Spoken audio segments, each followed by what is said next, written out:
And one interesting fact is that a conventional farmer receives at least 60% of the retail dollar on average. The organic dairy farmer receives no more than 30%. Why is this? Well, because there's many people in the middle that can and do make money. And rather than return that money to the farmer, as most consumers assume, because most of the advertising is, look at these nice barns with these nice friendly cows and these very pleasant farmers. The assumption from these large corporations and international conglomerates is that they are providing a good income for the farmer.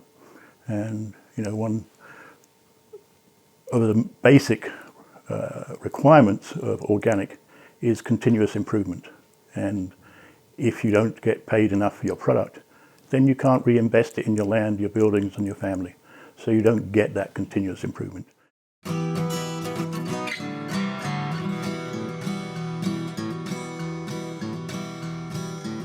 Welcome to the Real Organic Podcast. I'm Lindley Dixon, co-director of the Real Organic Project. We're a grassroots, farmer-led movement with an add-on organic food label to distinguish organic crops grown in healthy soils and organic livestock raised on well-managed pasture.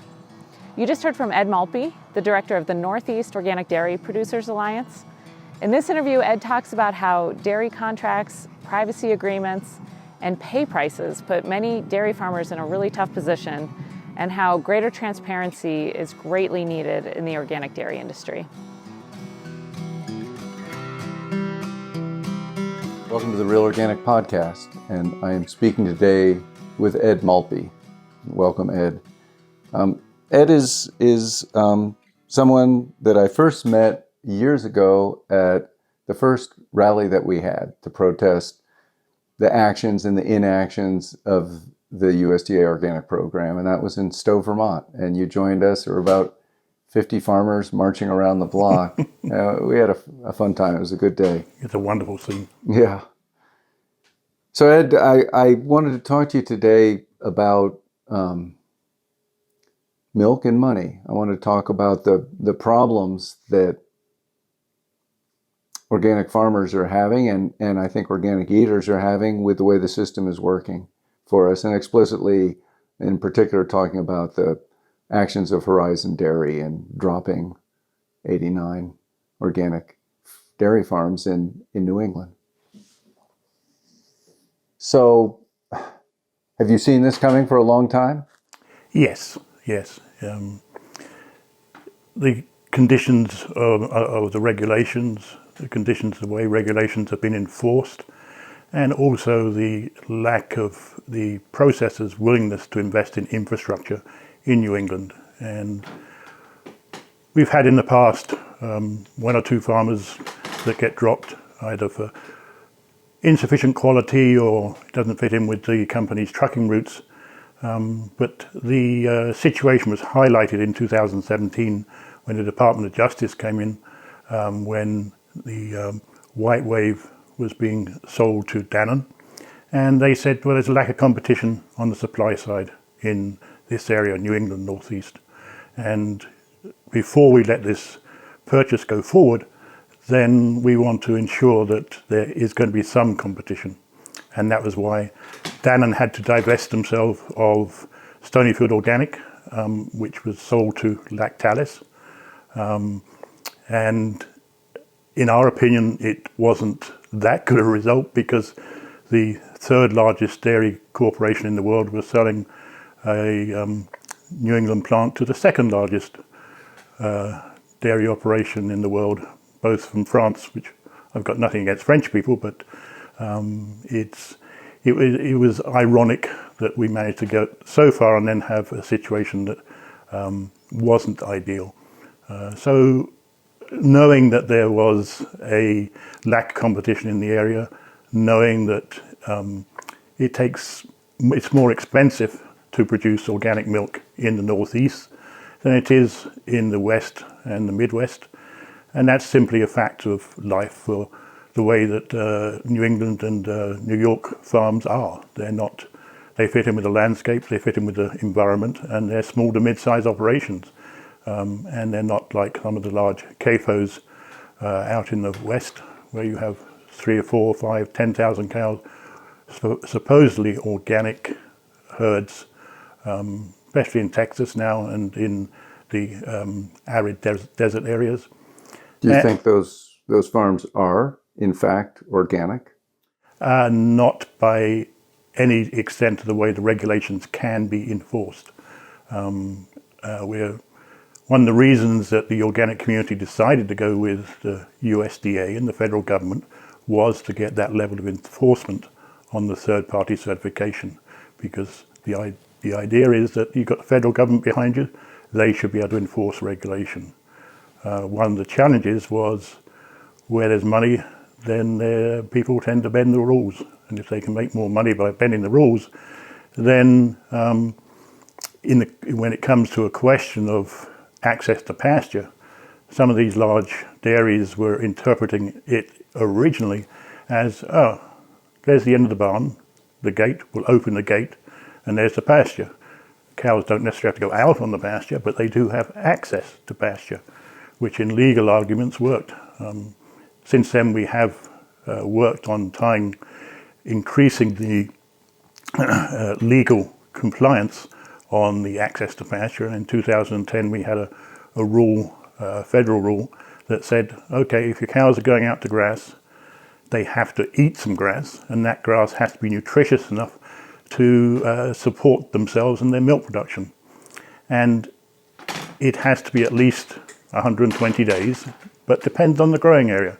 If you're in the middle of the desert and all you do is irrigate, then there's an argument that your growing season could be year-round because you keep irrigating, but there was inconsistency in the way that that particular requirement was interpreted and by some certification agencies. And so you've got a situation where you do have 10,000 cow herds, and they do technically qualify as organic. Then you... Do they qualify as organic for you? What does it mean to be an organic dairy? For me, it obviously doesn't. And then we go to the intent of organics. And the intent of the organics is what consumers are buying. They're not buying milk that comes from a large-scale CAFO that is existing under the regulations because they can grow annual crops under irrigation. Are they increasing the fertility of the soil? Well, no. Are they improving the environment? Well, no. They may just about qualify for the fact that they're not using herbicides, pesticides, and antibiotics, but they're not following the holistic nature that is what organics is. Do you think their milk is different as a result of how they milk the cows and what they feed them? Is it different from a cow that's been out on pasture? There is evidence to show that it is, and that evidence is not widely accepted for large communities, and we can't prove it in all cases because of the way that milk is processed now. But what I eat affects what my body does. If I go to McDonald's every day, then I'm going to be rather large and grotesque and unhealthy. If I eat good fresh vegetables every day and get a good healthy diet and lots of exercise, then obviously I'll be a better person physically. Mentally is another question, but and you know, the whole concept: cows go out to pasture, they lay in pasture, they fertilize the pasture, they have a natural life cycle, which is what we all want to achieve with the animals we have. So if you employ highly paid veterinarians and highly paid consultants and you put them in charge of a dairy operation, then you can probably meet the legal requirements just about, unless your inspector that comes to certify you understands the intricacies of designing a ration based on grass and the quality of the grass, whether you can go out the back of the barn and see the alleyways that the cows use to go into and out of pasture. You see the water lines where they have to drink water in the pasture. In a lot of cases, those obvious signs that an experienced dairyman like myself and others would go to the farm and say, oh, you know, let's look at what's really there. And what is really there is not an organic farm. It's a large-scale CAFO that is producing milk, which is organically regulated and is sold in many cases in store brands at a price which is well below what true organic farmers can produce it for.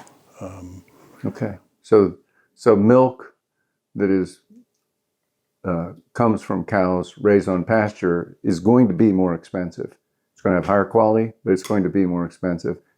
It's going to be more expensive to produce, and whether it be the rent on the land, the purchase of the land, whether it be the kind of diet that can be fed, because if you want a lot of milk, then you feed a cow lots of protein, and if you've got your cows out to pasture, they'll get some amount of protein, but not.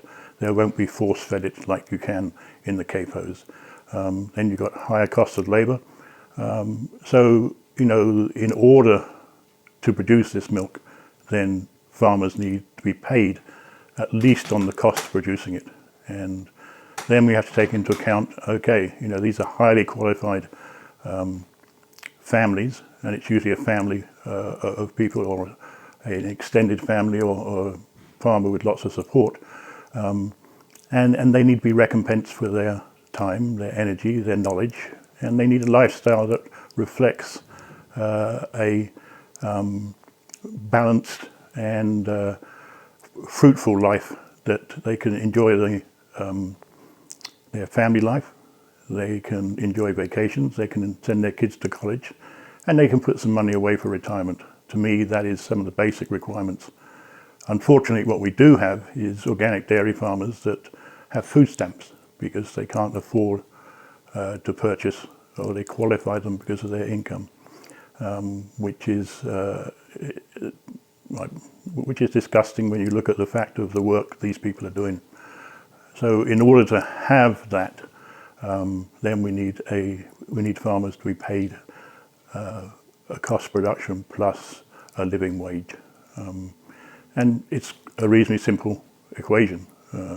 Why do farmers continue to go out 7 days a week, 365 days a year to milk cows? It's because they enjoy it and they're good at it and they see their work producing high quality product.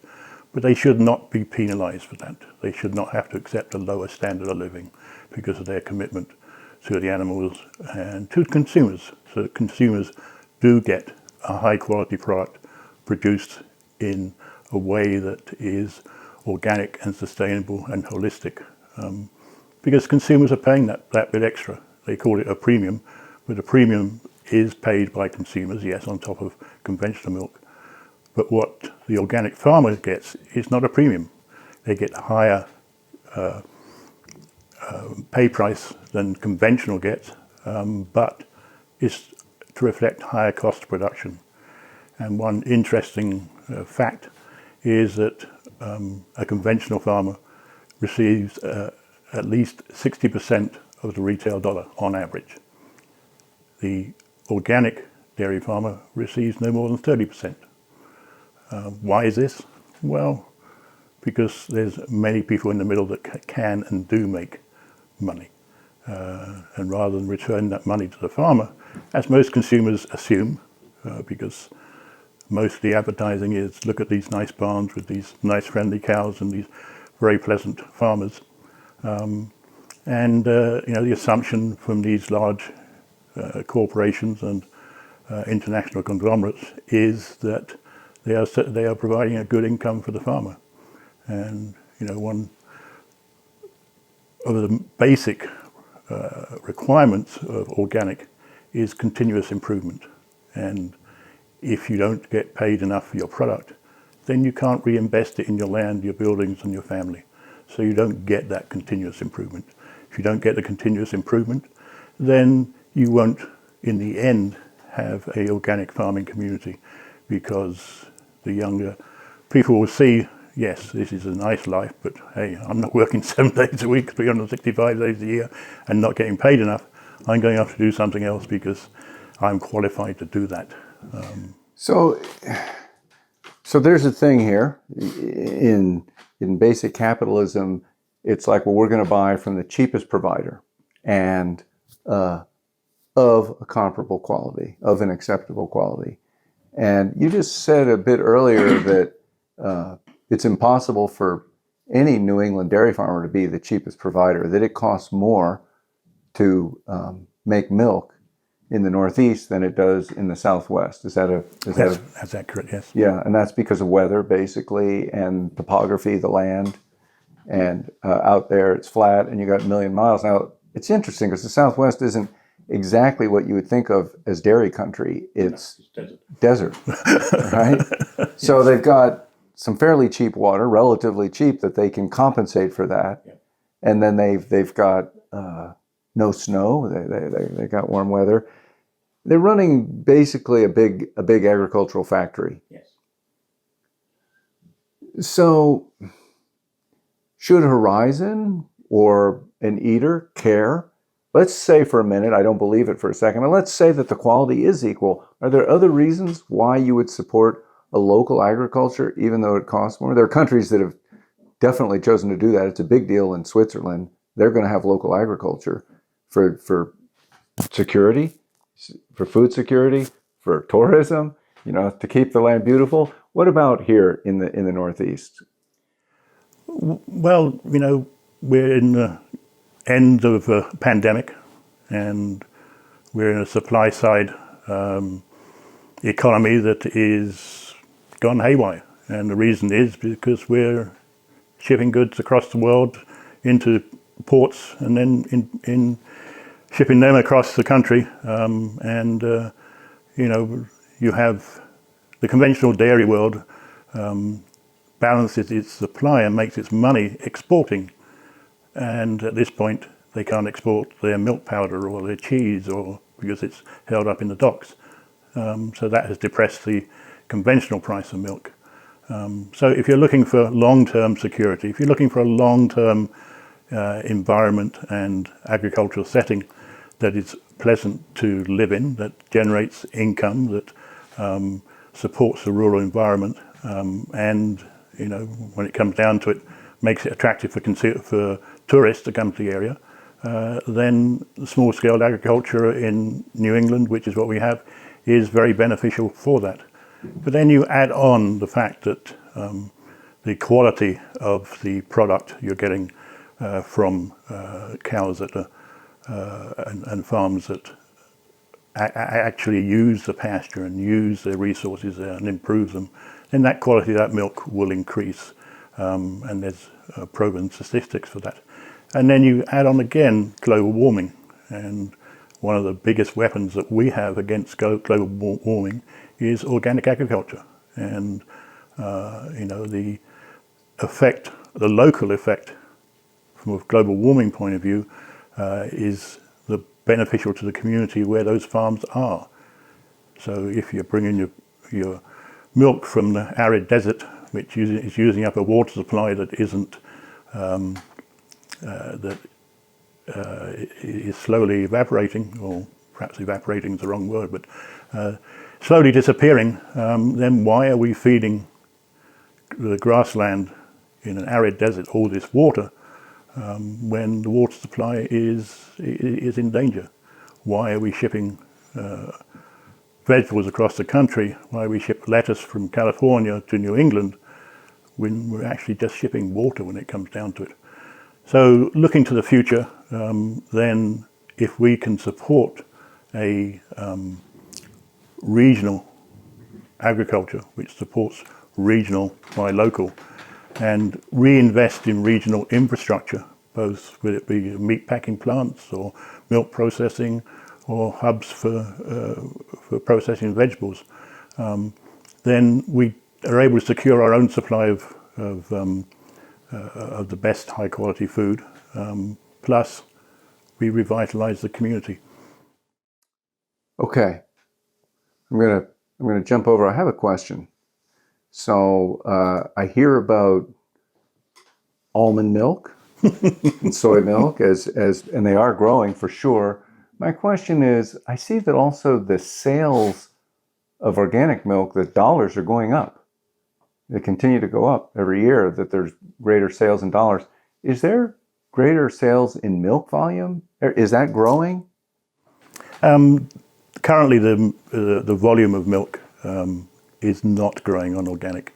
On the retail side, Is it shrinking? it's not really shrinking either. It's just about holding its own. It varies between -1% to +2% on an average on the retail side. Now, one of the challenges we have with organic milk is that we don't have the statistics. The USDA does a lot of good work in producing a lot of statistics on the conventional side, but not on the organic side. So we make assumptions about what volume of milk, what percentage volume of milk goes into the retail market, but we don't know exactly. We don't know how much milk is sold, how much organic milk is sold into a conventional market. And these are all factors in looking at the strength of organic sales. Because a farmer, if a supplier said, I don't want any more organic milk, they might be forced to sell that milk as conventional on the market. They would be forced to stop being organic and then sell it on the conventional market because the supply side is more or less balancing the demand on the retail side. So I have a question. In the last 8 years, would you say that sales of organic milk have gone up or down in the retail? Oh, they've gone up in the last 8 years, and there's For sure. no doubt about that. We're about 7% now of the total volume of milk being sold. So they've gone up.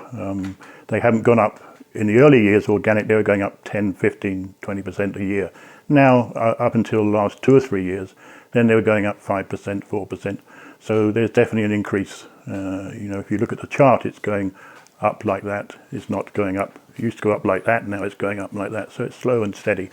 So there is room within that for an increase in the number of organic dairies. But there is also room for the large CAFOs to put more dairy cows in there. And in doing that, most of them are abusing the regulations again when it comes to the qualification of what is an organic cow. And an organic cow to us is an animal that is, from when it was born, has been organic, and it comes from an organic mother. So from the mother it gets the natural immunities, and then the organic colostrum, and then that is fed organic feed and allowed out to pasture. It's more expensive. It's probably about nearly $1,000 more expensive to rear an animal that way, but it is organic. And what these large CAFOs are doing is taking advantage of the lack of specificity in the regulation and saying, the regulation, if you interpret it this way, says that we can continuously move unorganic cows into our organic herd and rapidly increase our production and do it cheaper than those farms which are doing it correctly. And so what we've had is that as the demand slowly increases, that demand is being met by large CAFOs taking on more cows, which under the legal definition of the regulation then are not following the regulation. The challenge is that it's not being enforced.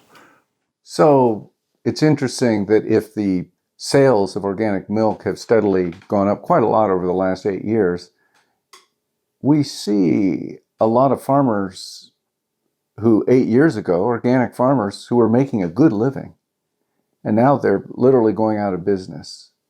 So how can you have sales going up and farms going out at the same time? You've got to look at which farms are going out and which farms are expanding. Now, your large CAFO can have economies of scale. It can have economies of where they're located, so it's not so expensive to run. So your costs for producing a gallon of milk are a lot less than you would in New England and Northeast. And so what has happened is that because these large dairies can supply the processors with milk at a cheaper rate, then the processors are saying, okay, we can buy it cheaper here. Why are we paying you this much more?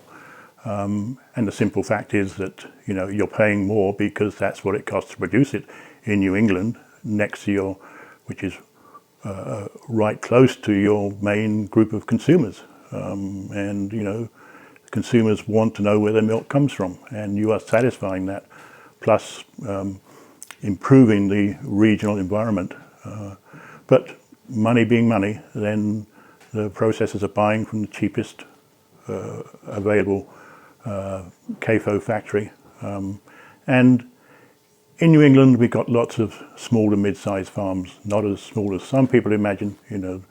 We're talking 50 to 100 to 300 cow herds. And to get a tractor trailer load of milk, you've got to go to perhaps 8 or 9 or 10, and that takes time and money. And if you go to a CAFO, then you can take 4 or 5 tractor trailer loads of milk out in a day and directly to a processing. So if you look at the logistics and you look at the cost, and then why the buyers of organic milk say, why should we pay more if we can buy it for less here? And so let me ask a question about that. In the last 8 years, the price of organic milk has gone way down. The sales have gone way up. Have the processors, have the brands, has Horizon made less money because the price went way down? It's difficult to tell because they don't identify it in their accounting. But why would Danone buy White Wave if it wasn't to make money? And so from their point of view, then they have been making money. It may not be published in detail in their reports because they tend not to do that, but it gets hidden behind, sales in organic for this year were good. Now that could mean anything, but so they're able to pay executives a good salary, which is fine. They're able to pay their shareholders a good return. And so, they are making money. And the marketing people in between are making money. Now, the retailers will say that we don't sell enough on the organic side, so we have to charge a higher margin. So, in some cases, that margin is a good 30 to 35%. In other cases, they use organic milk as a loss leader to bring consumers into their store. And those companies then have their own store brands, which they can buy from they can buy the milk from these large dairies and from some of the vertically integrated dairies where not only do they have the cows in the factory, but then they transfer it to a processing factory, which they package the milk in ultra pasteurization. So it takes it up to a high temperature for a very short period of time. And what that does is extend the life of the milk for a good 2, 3, 4 months. So it can be shipped back across the country into warehouses, stored in warehouses, and then the retailer doesn't have any challenge with looking at date codes and returning product. So it is cheaper for the milk to be generated in a desert, following technical and legal requirements of organic, put into a processing plant, packaged under ultra pasteurization standards and shipped back across the country, than it is to support dairies in the Northeast. So let's talk about transparency, Ed. It's a popular word, and in fact, it's one of the hallmarks of being a B Corp, is a pledge towards transparency so that customers can genuinely tell what they're buying. And it's a marvelous thing if it were true. That's what we want. And in fact, I think one of the hallmarks of the National Organic Program is that really the program was pledging 2 things, integrity and transparency. And I'd say if there are 2 things that we're losing, it's integrity and transparency. Yeah. So let's talk about transparency. And can you tell what farms Horizon buys milk from? No. There's no, we can tell because we know the farmers and we can ask those questions. But when Horizon decided to drop these 89 farms, then they refused to tell us who they were. And they refused to allow us to go to those farms and get information. In the end, we did find out, but it's why did Horizon not want us to know the names of those farms? Why did they not want us to be able to get in there quickly to help them to find out the details of it? And again, why do nearly all the large corporations in dairy, apart from Organic Valley Crop Cooperative, not publish what they're paying farmers for their milk? Because they want to pit one farmer against the other, they want to be able to play games, and they want to have a one-sided negotiation with farmers. Now, Dannon have a 24-page contract, and I have read all 24 pages, but I'm a nerd, so, and attention to detail. I doubt very much if I'm renewing my contract with Horizon and it's got a week left to go and the rep arrives on the doorstep just before milking, you need to sign this if you want your milk picked up. Now, I want my milk picked up. If I don't, then I can't do anything with it. And so you sign, and away they go. And, but within these contracts, then, there is confidentiality clause. So according to the confidentiality clause, then, these farmers can't talk to anybody but their legal advisor on the pay price. They can talk about some of their farming, but not on their pay price and not on the conditions of the contract. Can farmers say negative things about Horizon if they want to get interviewed by a journalist and tell the truth of what they think is happening? No, they can't do that according to their contract. And we got a waiver from Dannon recently saying that these farmers can talk to potential buyers of their milk about their volume of milk they're getting and about the type of production, but they can't talk about anything to do with Dannon. So, you know, it puts these farmers in a dreadful position because these are people that are desperate to find another buyer.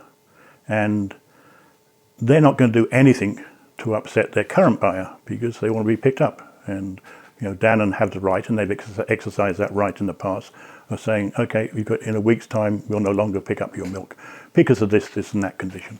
And within a 24-page contract, you can be sure there's enough conditions in there that they can pick up.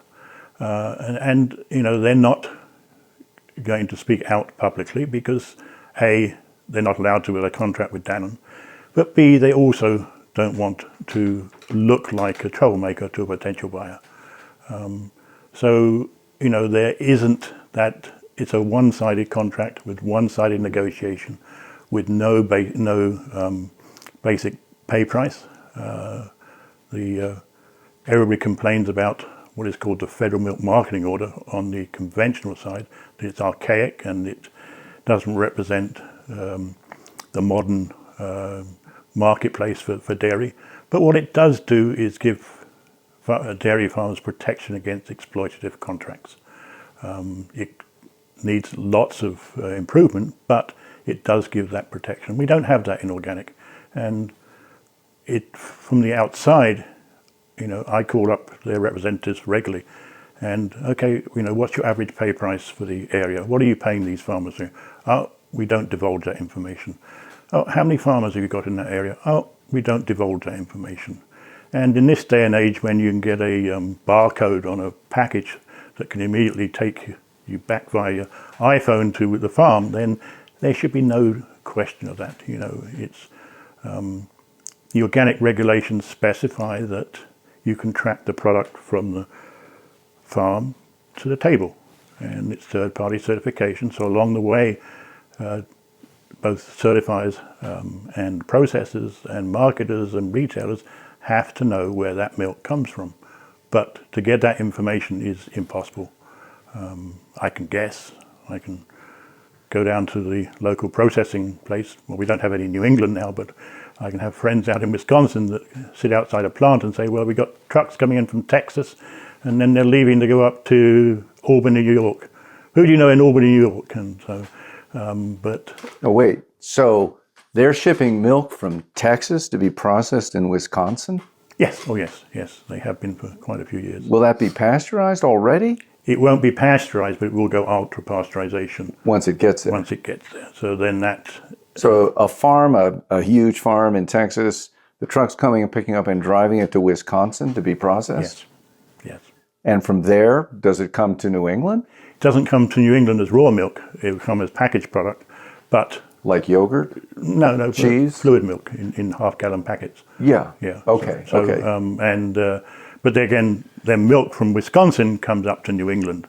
So the milk coming into the Midwest from these large CAFOs, then that displaces milk in that region that's local to that region, which gets sold at a lower cost up into New York. New York mainly because that's where the large processors are. And you know, I went, much as I hate going to supermarkets, and I went to a local one in down the road and looked at the different codes on the top of milk cartons, and you can tell by those codes which state the milk was processed in and which plant in that state. And you know, it was amazing. You had milk in packages in western Massachusetts that had come from Colorado. So you know, we've got Is that organic milk? organic milk, organically certified milk. Organic, thank you. And you know, here we're saying, well, we're losing our dairy farmers in New England and New York. So why the hell are we trucking milk in packages all the way from Colorado? Because it's cheaper. And in Colorado and now in Missouri, the Aurora Dairy has has vertically integrated operations and are buying a lot of cows in and producing milk a lot cheaper. And that's why we're losing farms in the Northeast, because of the lack of rigid enforcement of the having cows go out to real pasture.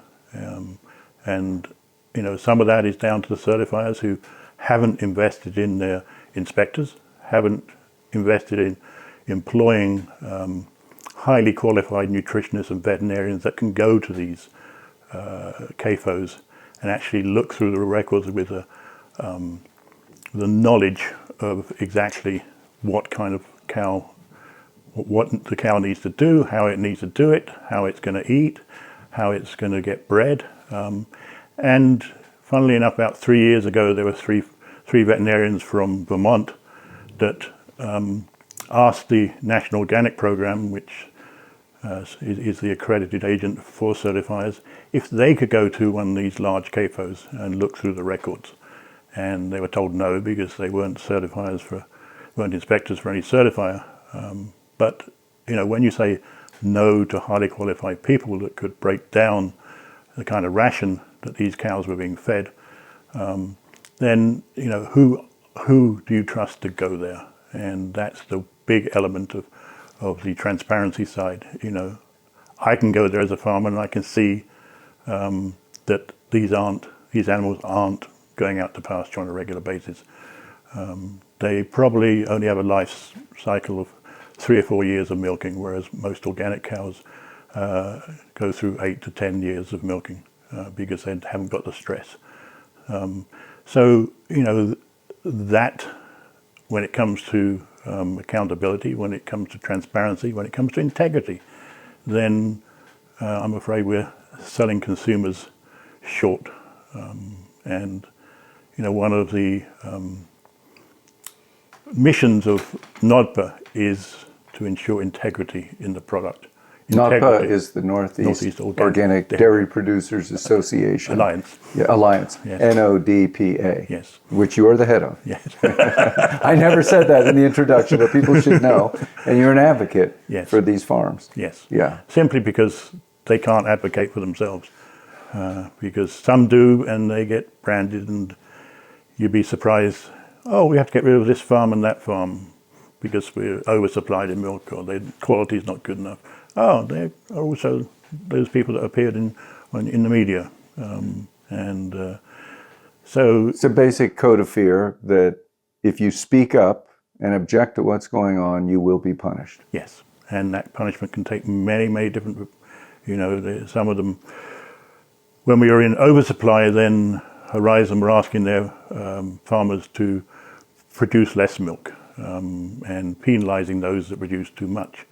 And so, again, you're under pressure from the buyer saying, okay, we have the power to say, okay, you've got to cut your production by a quarter, or we can ask you to cut it by a lot less. And so over and over again, the buyer is in a position to exploit their farmer base, and there is no recourse. Back in the day, 8 years ago, they were in a bidding war in order to get those farms. Yes, they and were. And they were paying more and more because they wanted to get organic milk. The market was exploding. Right. The market's still exploding. It's still, I mean, it's huge compared to what it was 8 years ago, but milk is worth much less. And it seems to me inevitably that that's because of they're buying milk from CAFOs, from factory farms. Yes, it is the only reason. Otherwise, if they were having to pay, if there was a true analysis of the market, organic market, and if large operations were held as accountable as small operations are, then you would find that those large operations could not produce the amount of milk they do. And so therefore the volume of milk out there would be less, and it would give more opportunity for the small to mid-sized operations who are farming as organic should be, to either increase their production, or if not, as you said, again, competition is good. You put, when HP Hood came into the market in 2009, when a lot of these farms in Maine and Vermont and New York started in organic production, then the price went up by 25%. When they went out, price went down by 25%. And again, when demand was continuously increasing in 2006, 15, 16, then, as you said, the pay price went up as high as $42 per 100 pounds of milk. Now it's down to $31 per 100 pounds of milk. Costs the same, probably more because costs have increased, but the price that they're willing to pay farmers is less because they can buy that milk cheaper elsewhere and process. And I would say, well, that is just competition, except that the eaters want to buy the milk from the smaller farms, the cows that have been on pasture. And that's where we have both an opportunity that we don't know how to address, and we have a tragedy, because there is a market. There is a market for this milk at a price that everybody can make a living. Right. And unless we find some way of breaching the wall of silence surrounding companies like Horizon, everybody loses except for the CAFOs and Horizon. And I challenged Horizon and some of these store brands that are buying from Aurora Dairy and these large CAFOs to put a picture of a CAFO on their carton. And they looked at me as if I was stupid.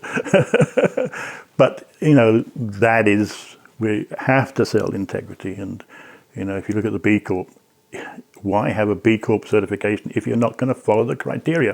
Why tell consumers you're doing it if you're not doing it? And how does a consumer really know what's going on unless there's transparency?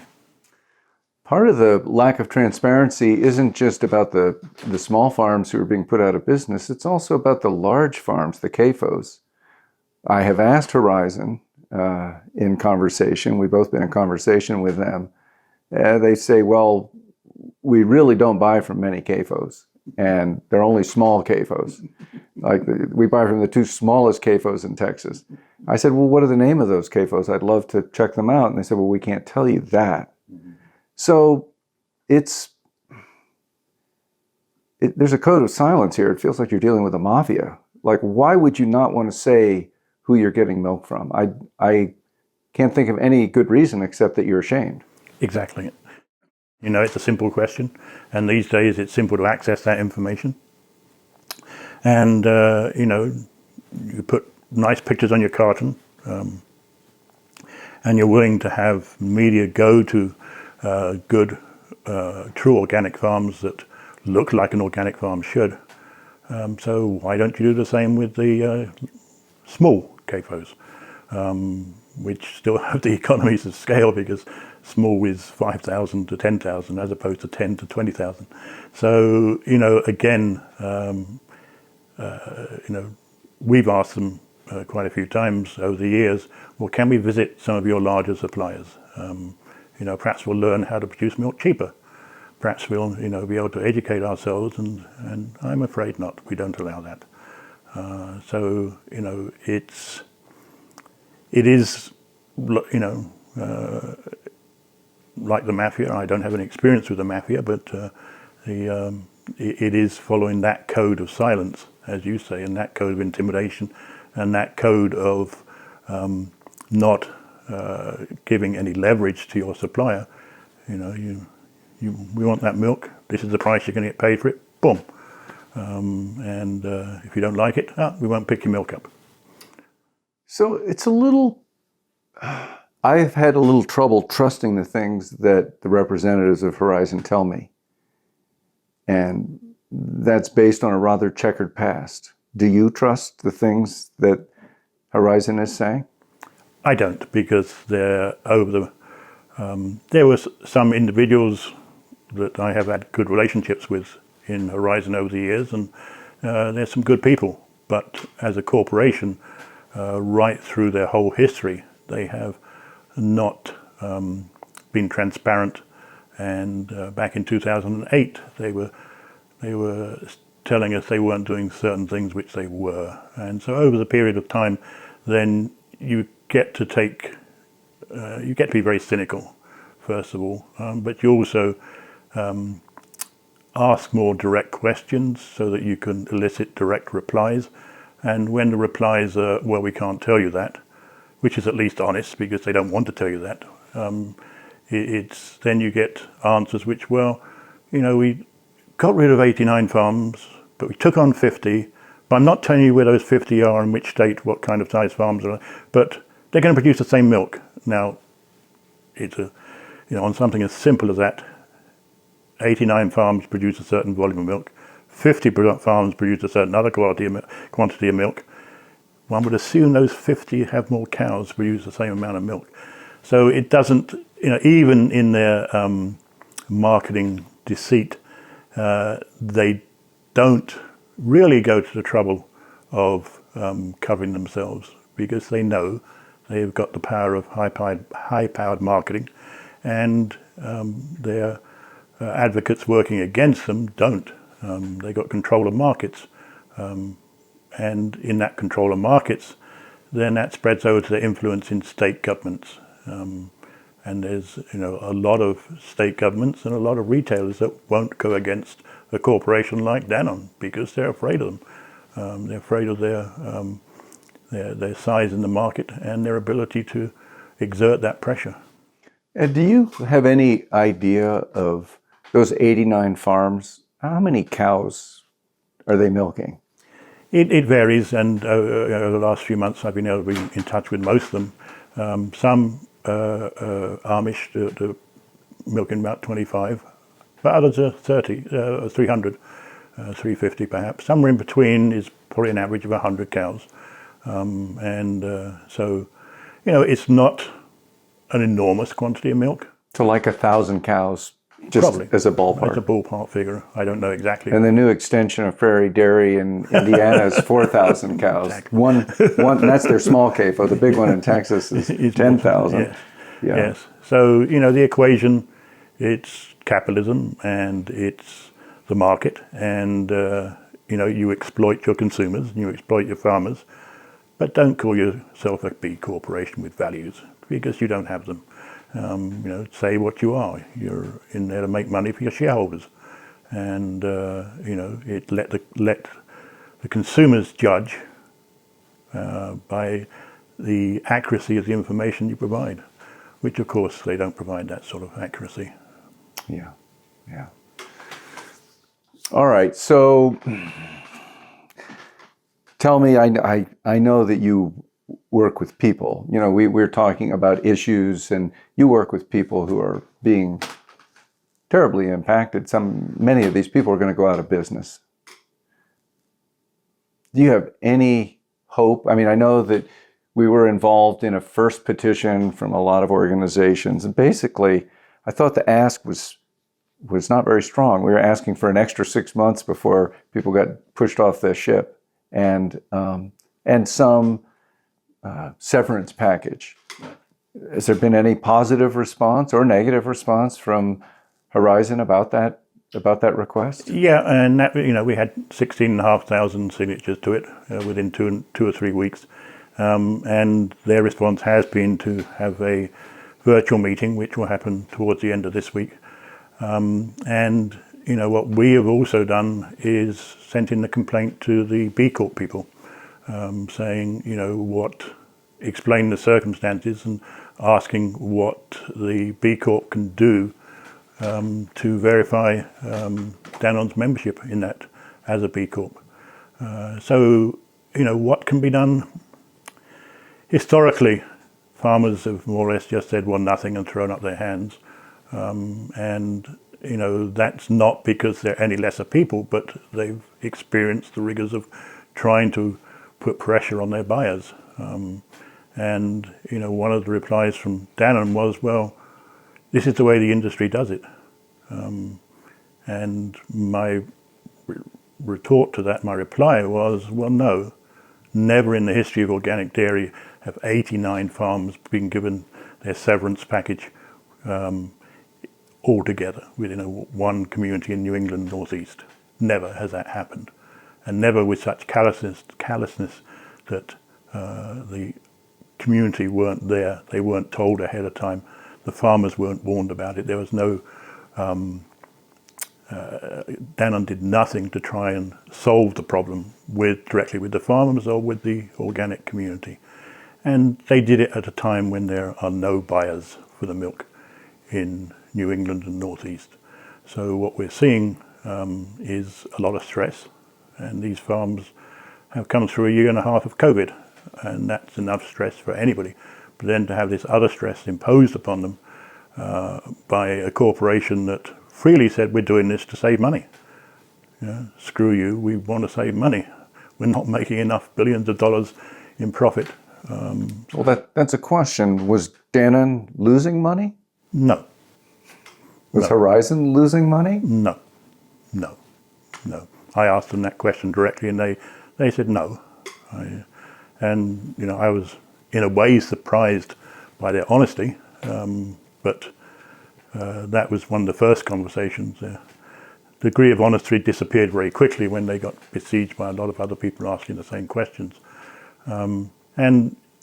It's what kind of corporation or what kind of people that work within that corporation will go out there and deliberately create more stress, deliberately create more harm for large numbers of organic farm families, which then affect their whole rural communities that they live in. There are alternatives. You can go to one group and you can say, well, do you need some infrastructure in your farm to make it more profitable? Can we help you put in some larger bulk tanks so the truck doesn't have to come as much as it does now, so we can save money on that? And for a corporation to, well, why do we have to use this milk plant that's located in the western part of New York, and you can't go any further away from Maine than the western part of New York in Buffalo? Why do we truck the milk all the way over there when there's opportunities to package it and process it more locally? And there are reasons behind that. One is that it's cheaper for them to take it to that plant, and another is that it's outside of some of the regulations of the federal milk marketing orders. But the callous indifference to the farm families, to the the employees of those farms, and then the suppliers of those farms in their rural communities is incredible. We've never experienced that before in organic dairy. So that is why we took these actions, to at least get some compensation for these farms. And in the scheme of things, then, it is very little money. The amount of money per farm that's lost their contract will be something that we think might just tide them over for a short time. But the main thrust of our initiatives moving forward will be to have some more local infrastructure, to build a local milk processing plant that can process milk from New England and New York in quantities that can best serve the local community. So we have a lot of value-added products in New England, a lot of entrepreneurs that want to include organic dairy within their mixes, within their, do they want an organic ice cream mix? Do they want more organic yogurt or cream or butter or cheese? But they want it in smaller quantities. So this infrastructure we're looking to build, and it only costs 50 million. So I can write a check tomorrow for that. But I joke about that. But if you're $1 billion company, 50 million is not very much. If you're Ed Maltby living in Deerfield, Mass, then well, hey, it's a lot. But by working together, then we can have an infrastructure, improve the infrastructure to have a modern state-of-the-art dairy facility that can not only provide the local community and the businesses within that community, and lots of us have thought about having a regional brand of milk that we can identify the farms it comes from, and people can go and visit those farms, and people can visit the processing factory. But also it can balance the supply within that one processing plant, so we can have something that can make powder and something that can make butter and cheese, so that when we have a surplus, cows go out to grass in the spring, they produce a lot more milk at a time when demand for that milk may not be so great. So we've got to find some way of doing that, and at a value-added way that can give farmers a good pay price back. Okay. So Ed, we're about out of time. Do you have any final words? Well, just to thank you for the great work you're doing. And, real organic does mean something. And organic does mean something even within the rules and regulations of the federal government. And we will keep fighting to ensure that the consumer is getting what they're paying for. And if they do that, then the farmer will get what he needs, or they need to survive. Good. Ed Maltby, thank you very much. Thank you. Thank you for listening to the Real Organic Podcast. We hope that you will subscribe, tell your friends, and leave us a rating and review. A video version of this interview can be found at realorganicproject.org/episode 78. Please join us next time when I interview grain farmer Doug Crabtree of Alicus Farms in northern Montana.